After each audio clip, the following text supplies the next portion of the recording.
to the fourth module of the Osteohealth Solution program. This module explores the bone thieves. So there's some innocent looking things in our diets and lifestyles that can sneak in and steal our bones out from under our noses. And I'm Kath King. I'm the owner of Osteohealth New Zealand, and I'm a nutritionist and a bone health educator. And so far in this series, we've explored bone health and osteoporosis in Module 1. We've talked about the myths about calcium in milk in Module 2, bone nutrition and the 20 plus nutrients necessary for bone health in Module 3. And today we're talking about the bone thieves. And then following on from this module, we've got a module on exercising for strong bones, and finally a module on managing your stress to protect your bones. So today we're going to be learning, how does our acid-alkaline balance affect our bones? What common things in our diet and lifestyle could be stealing our bones, and then finally how to change our diet to overcome the bone thieves and start reversing excessive bone loss. But before we get started, I'm just going to remind you that I'm not a doctor, and what I'm sharing is not intended to replace a one-on-one relationship with a qualified healthcare professional about any bone health problems you may have. This package is sold for information purposes only, and Osteohealth will not be held accountable for the use, misuse, or non-use of the information contained in this package. And this package is not intended as medical advice. So, what are the bone thieves? Well, they're the things that increase the loss of calcium and bone mass. So you see, it's not just a matter of trying to build bigger, stronger bones. It's just as important to protect the bone that you already have. And here are the main culprits. So at the top of the list, we have acid-forming foods and lifestyle. We have salt, sugar, fizzy drinks, caffeine, cigarettes, alcohol, stress, and then there are also secondary causes in the form of medical conditions and medications that can attack your bone mass. And we're going to explore each of these and talk about how and why they steal bone and some practical ways to get them out of your life. So to understand the first and the main bone thief, we need to start at the very beginning, blood. So strange as it may seem, bone strength begins in the bloodstream. And blood is incredibly complex. Blood transports oxygen to every cell to fuel all our physiological processes, including bone remodeling. It transports dozens of nutrients to nourish every cell. It keeps our cells hydrated. It collects metabolic waste and delivers them for elimination. It carries hormones that influence all of the many functions of the body. It provides a path for immune system, and it plays a key role in all our self-repair mechanisms. And of course, bone remodeling is one of those key self-repair mechanisms. And so with all these many functions, the blood's composition is constantly changing to meet the needs of the body at each individual moment. But at the same time, in order to function properly, the blood must maintain a very narrow chemical range. And one crucial aspect of this chemical balancing act is its pH, or how acidic or alkaline it is. And the pH scale goes from 0, which is very acid, to 14, which is very alkaline, and 7 is neutral. And our blood needs to be slightly alkaline at a pH of between 7.35 and 7.45. And if the blood's pH falls below 7.35 or rises above 7.45, the body can't function properly. So the body jealously guards the pH to keep it in that Goldilocks zone, just right. So we are alkaline loving creatures, but unfortunately we live in acid forming bodies. And luckily we have a number of buffering systems to keep the blood in that Goldilocks zone. And when we draw down on these buffering systems, they have to be restored, ready for the next time. And the body does this by doing a little bit of trading. And the major thing it does is to take calcium compounds like calcium carbonate, phosphate, and hydroxide to restore these buffering systems. And we learned in Module 1 that 99% of the body's calcium is stored in the bones. So often those calcium compounds are coming from our skeleton. So here's what that looks like. We do something that creates an acid load, and in order to guard that very important pH balance, to keep it in that Goldilocks zone, our buffering systems leap into action and calcium is pulled from all over our body to restore those buffers. And often that means that bones lose their calcium and our bone mass gradually over the years of this acidic style of living, and that means that our bones health is declining more than is normal or natural. And you can also see that our bones aren't the only organ system in our body to suffer. The constant state of having to buffer an unnatural acid load also contributes to all sorts of other diseases like cancer, arthritis, inflammation, skin and gum problems, and just generally poor health and accelerated aging. And the most acid-forming behavior that we engage in is excess protein consumption. Now, protein is combinations of 20 amino acids, and when we eat food, our digestive system breaks whole proteins into their component amino acids and sends them into the bloodstream. So the more protein in the diet, the more amino acids enter the bloodstream, causing our buffering system to draw down on the calcium, to bring calcium into the bloodstream in order to guard that alkalinity. That calcium then goes through our kidneys, where some of it is filtered out back into the bloodstream, but some just gets incorporated into the urine. And as the amount of protein in the diet increases, so does the amount of calcium excreted in the urine. And this is scientifically very well established. It's called protein-induced hypercalciuria, too much calcium going out in the urine. And according to the National Academy of Sciences, 1 gram of dietary protein increases urinary calcium excretion by 1 to 1.5 milligrams. Now, 1 milligram may not sound like a lot, but a serving of chicken or beef contains about 20 grams of protein. So if you eat a chicken breast or a hamburger, and you lose 20 to 30 milligrams of your calcium, and then over a lifetime of this way of eating, that loss can add up to a good deal of your skeleton. But we do need protein.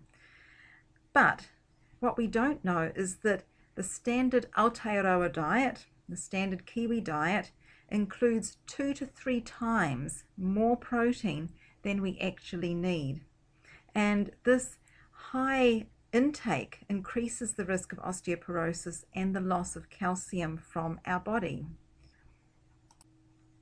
And research confirms that a high protein intake robs the body of calcium. And this slide is looking at a controlled study of individuals who were divided into 3 groups, and each group were given a different amount of protein. All 3 groups consumed 1,400 milligrams of calcium per day, but you can see that the group that ate the most protein, and this is an amount that's consumed by many New Zealanders, they lost the most calcium, and the group that consumed the least protein, and this is what's actually recommended in the RDA, these people actually gained calcium. But it's not just overall protein that can damage bones. We saw in the module on bone nutrition that we need protein to build bone. But it's specifically protein that's composed of sulfur-containing amino acids. And these amino acids are found mostly in animal-based protein. So the protein in meat, including chicken and fish, dairy, and in eggs, and this is seen throughout the world. Dietary animal protein intake is correlated with fracture risk. Whereas plant protein, which doesn't contain as many sulfur-containing amino acids, is negatively correlated.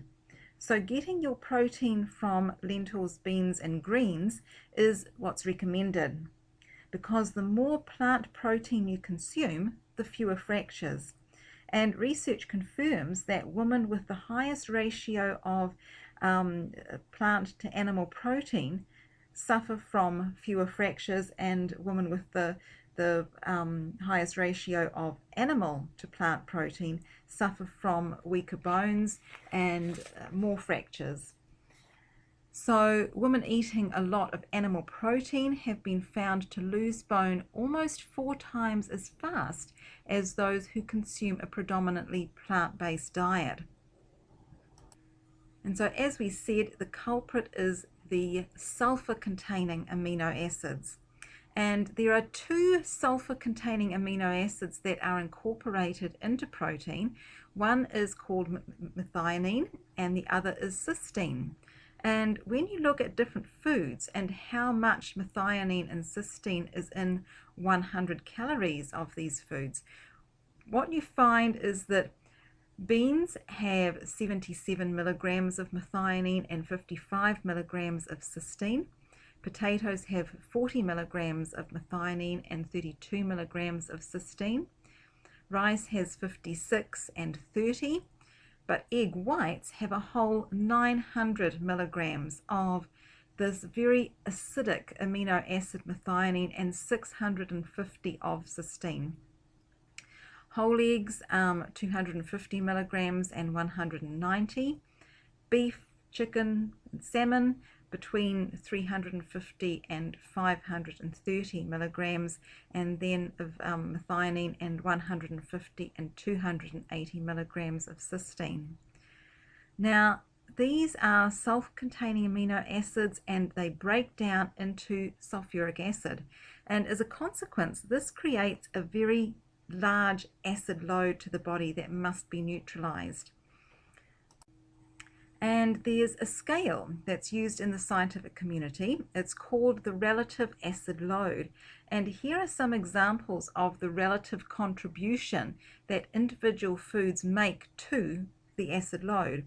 So eggs have a relative acid load of positive 5.6, beef is 6.3, chicken 7, fish 9.3, and cheese is 10. Now if we go across and look at the plant-based foods, on the minus side, and so minus means alkaline, potatoes are minus 5, peas are positive at 1, wheat is 1, so both of them are very slightly acid forming. And bananas though are alkaline at minus 6, apples minus 5, spinach is a whopping minus 56. So this is one of the reasons that it's so important to eat your greens. And even tomatoes are very alkaline at minus 18. And here's another way to look at the effect of various foods, and that's the acid load on the kidneys. Remember, the kidneys are the ones that are having to deal with those acids and the resulting calcium. And you can see that with a few minor variations, it's a very similar theme. The animal-based foods are the most acid-forming things we do to our body. and they are one of the main reasons that we see so much osteoporosis in countries that consume large amounts of meat, chicken, fish, and cheese. But on a more positive note, a high ratio of plant to animal protein leads to an almost complete disappearance of bone fractures. And some quotes from some of the scientific journals. So even when eating 1,400 milligrams of calcium daily, one can lose up to 4% of his or her bone mass each year while consuming a high protein diet. Dietary protein increases production of acid, which can be neutralized by calcium mobilized from the skeleton. Increasing one's protein intake by 100% may cause calcium loss to double. And so here's a list of acid-forming foods that we should be refraining from as much as possible. And we've got meats at the top, especially processed meats. And some of you might have seen the news reports on the WHO recommendations, the World Health Organization recommendations in 2016.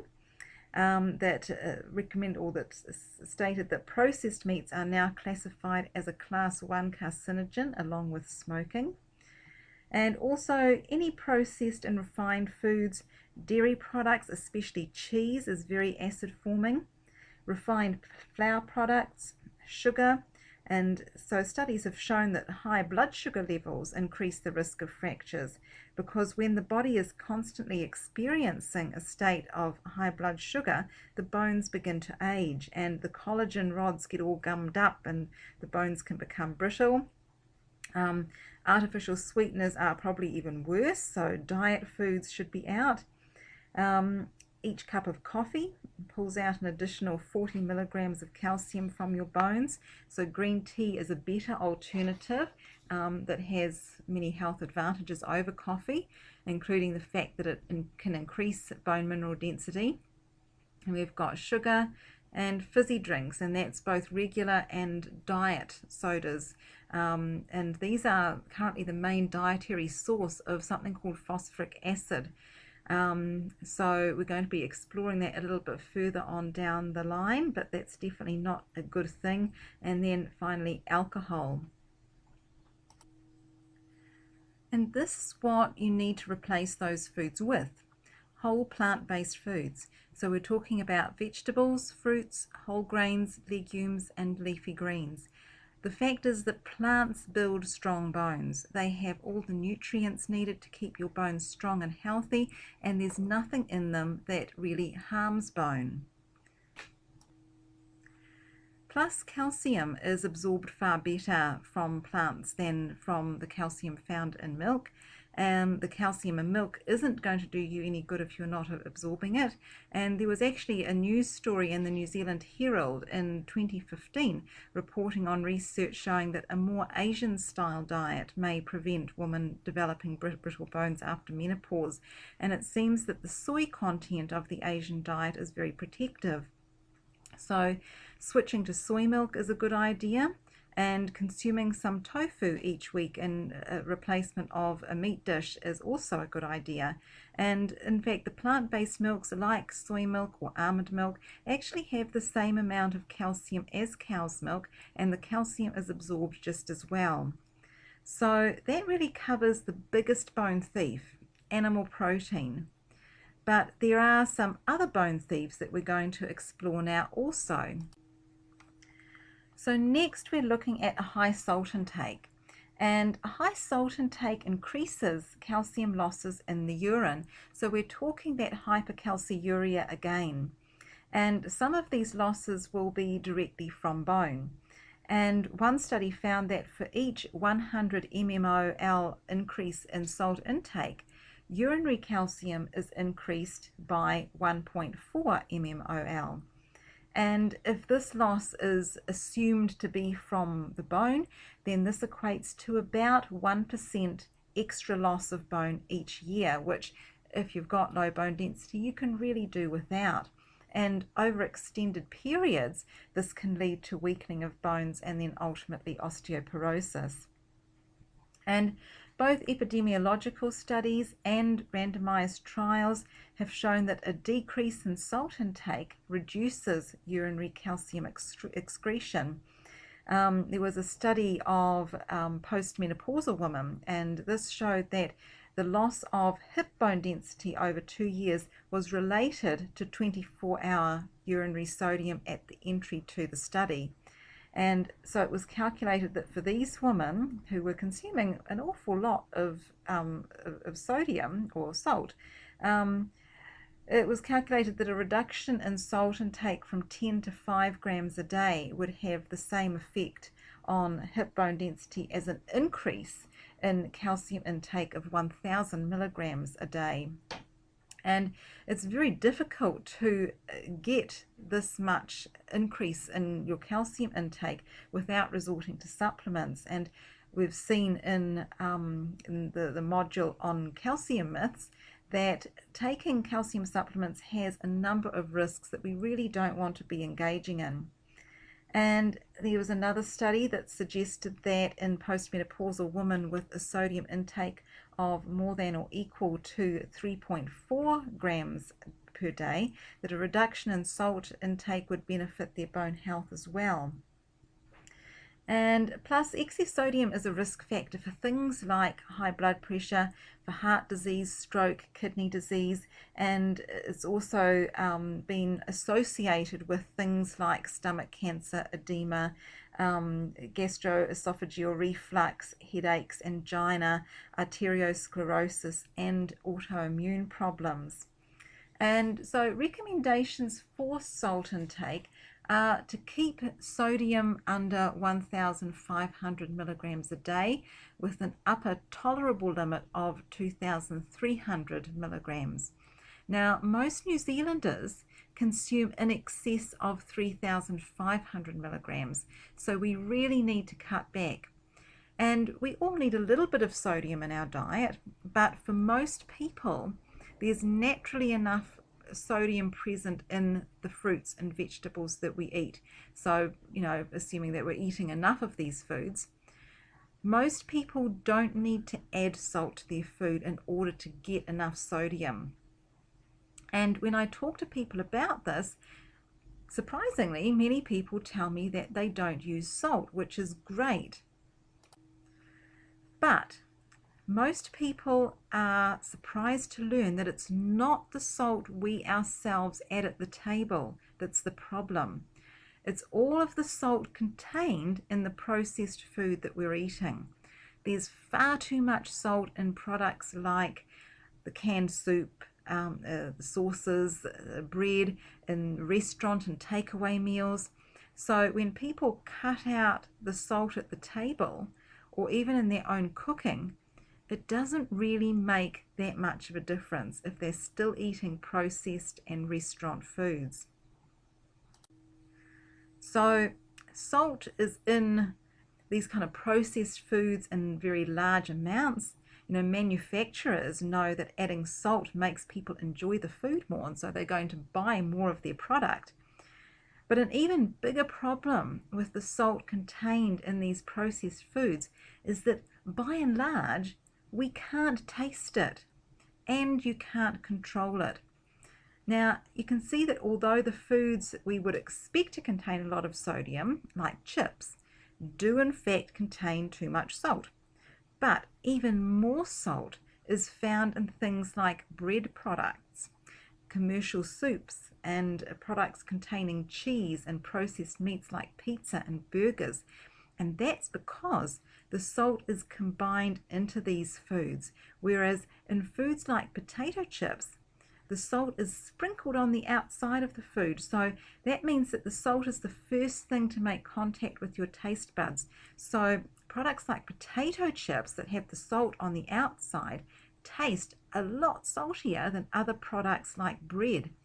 But bread actually has far more salt in it. You just can't taste it as much because it's all mixed in.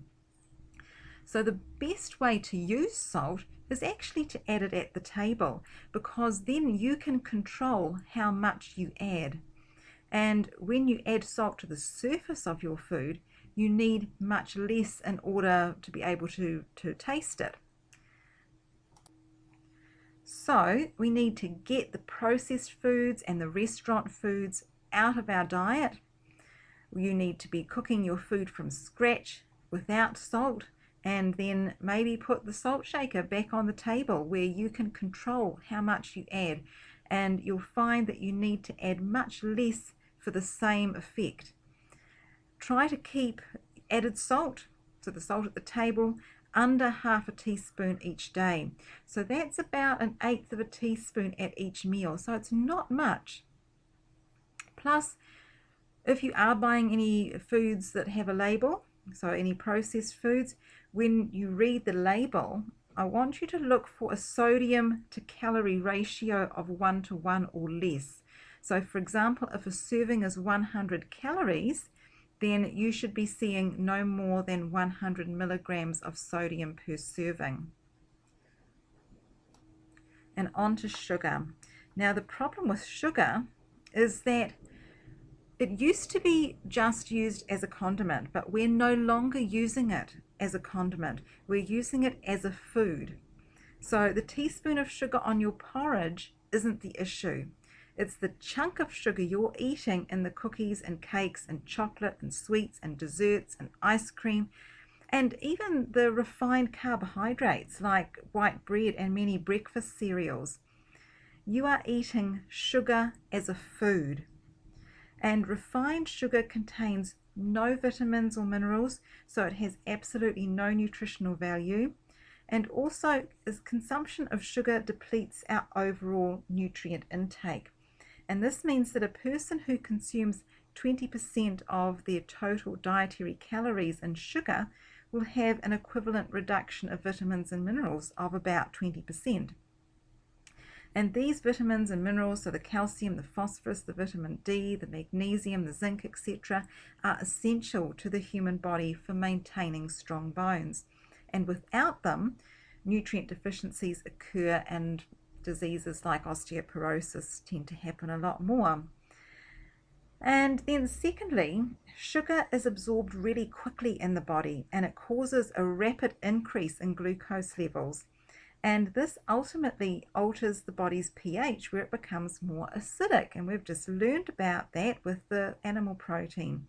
And so in that attempt to buffer the acidic environment, calcium is leached from the bones. And so aside from the 20% overall decrease in total nutrients, calcium levels can become depleted as well.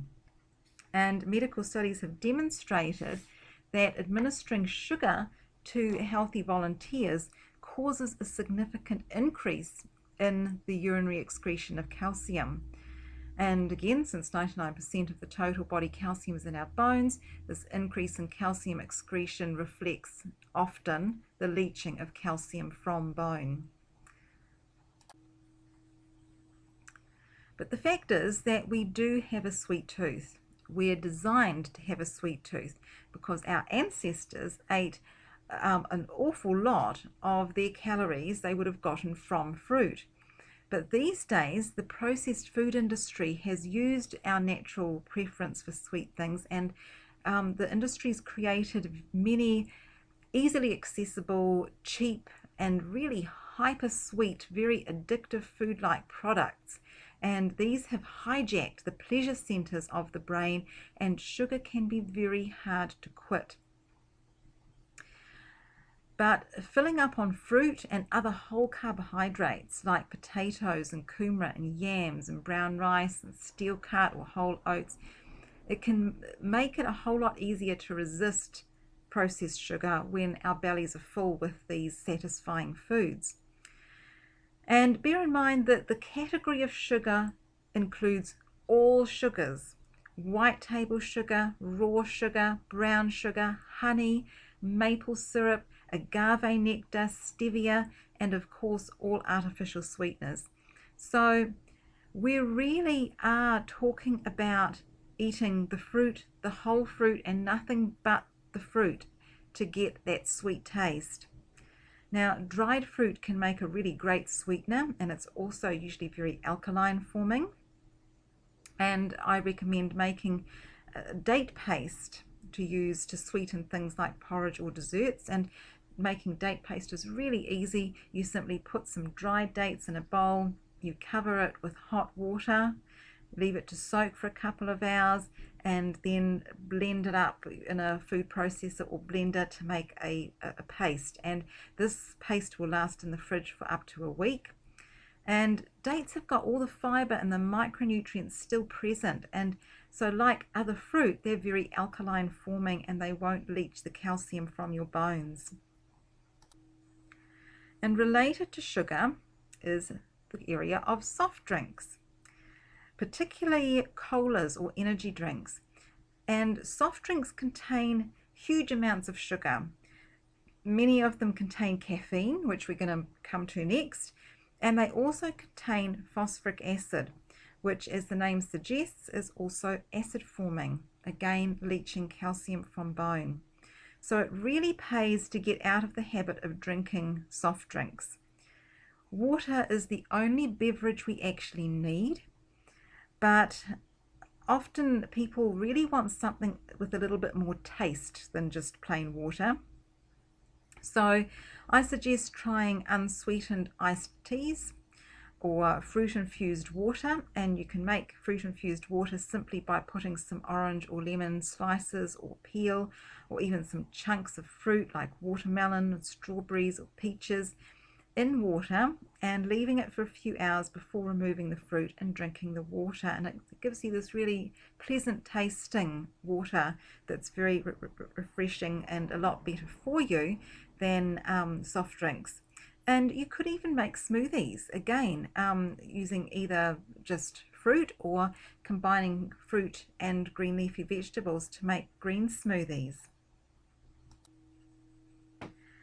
And next we come to caffeine. And caffeine, especially from coffee and from those energy drinks, can contribute to poor bone health. And a very small amount seems to have no effect, but it's when these beverages are consumed in excess that bone loss occurs. So you really need to limit coffee to 1 or at the most 2 each day. The caffeine in tea doesn't have any effect, possibly because the amount of caffeine is so low compared to coffee, and green tea is even better as a replacement. Now, when we drink too much alcohol, and by the way, that's just considered to be 1 glass every day, the stomach does not absorb calcium adequately. Alcohol also affects the liver, and the liver is very important for activating vitamin D, and which we've seen in the bone nutrition series is very important for calcium absorption. And the hormones important to bone health also go all awry when you consume alcohol. So some studies suggest that alcohol decreases estrogen, and this can lead to irregular periods, and that estrogen has a very strong impact on our bone health.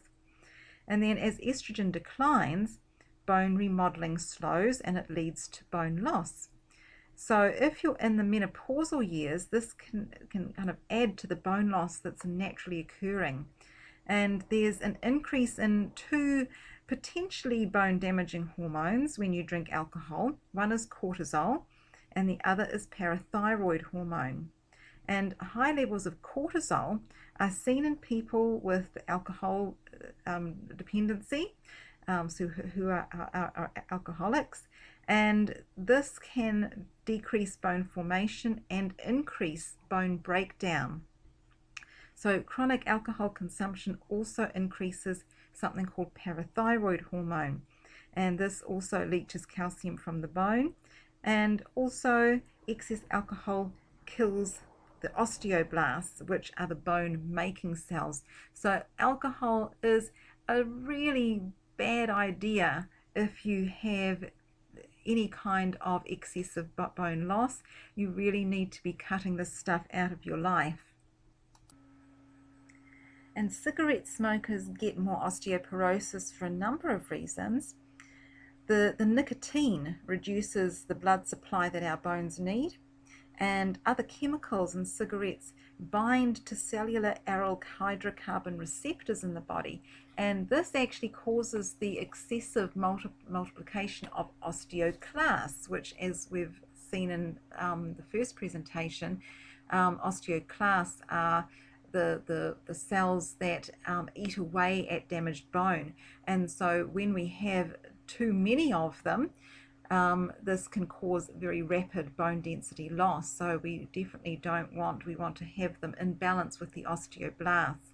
And often substances like cigarettes and tobacco are used in conjunction with alcohol, and we've just seen that drinking alcohol kills the osteoblasts, the bone making cells, and then if you're combining that with smoking cigarettes, which are also having the effect of increasing the number of osteoclasts, the bone dissolving cells, this is a recipe for disaster. And those who are under excessive amounts of stress in their lives. So we're talking about those people who have those kind of pressure cooker jobs or family situations. We're very familiar with this situation in Christchurch and other areas of New Zealand where people have had ongoing issues with EQC claims, and so this is putting quite a bit of stress on many New Zealanders. And just basically, if you're the type of person who has things in your life that are keeping you on edge all the time, so some stress is just a normal part of life, but it's that constant, persistent stress that is going to be really bad for our bones. And that's because people who are under that constant, persistent stress are generating from the adrenal glands the hormone cortisol, and cortisol promotes the dissolution of bone matrix. So we really want to be able to manage our stress, and we've got in our last module, our last presentation is going to be on stress and how we can better manage it. And lastly, we have secondary causes, and we have looked at secondary causes of osteoporosis in module 1, particularly in regard to the type of things that your doctor could be testing for. And so we explored that there were some medical conditions and medications that lead to bone loss. So it really makes good sense to stay in good health and avoid these conditions and medications. And they are all, by and large, preventable, and many of them are actually reversible with diet and lifestyle changes. But today I'd like to just focus in this presentation on one secondary cause in particular, and that is acid blockers. And these are prescription or over-the-counter medications that are used to treat things like heartburn or acid reflux. And they can be in the form of antacids like Gaviscon, Mylanta, or Quickies. They could be in the form of H2 receptor blockers such as ranitidine and cimetidine, or even proton pump inhibitors such as omeprazole and lansoprazole. And these medications are okay and can be helpful if they're used for a few weeks, but we really shouldn't be using them for long periods of time or on a regular basis, because that acid that's in your stomach, it's there for a reason. You need stomach acid to absorb the protein and calcium and the many other nutrients that our bones need. So when you block that acid, that's a big problem. And if you suffer from heartburn, it would really pay to learn more natural ways of dealing with it, preferably by learning what's causing your heartburn. So there's going to be a root cause, and you really need to find out what that is and deal with that if you have a problem. And I can do a consultation with you if you need help with this, so please feel free to contact me. So as we've seen in other presentations in this program, the best strategy to prevent and reverse excessive bone loss is eating 2 or more servings of fruits and vegetables at every meal, going easy on the breads, the cereals, and the pastas, limiting animal foods to at most a few times each week. And in addition to substantially reducing your risk of osteoporosis and fractures, this way of eating also helps to prevent things like heart disease, our number one killer, most cancers, and other serious conditions like diabetes. Plus, more importantly, doing some form of weight-bearing exercise every day is also really important. And so speaking of weight-bearing exercise, that's what we're going to explore in our next presentation, where we're going to look at the most effective ways to load our bones and stimulate that new bone growth through exercise. So thank you so much for listening to and watching this presentation today, and I look forward to talking to you again next time in our next presentation on strong bones through exercise.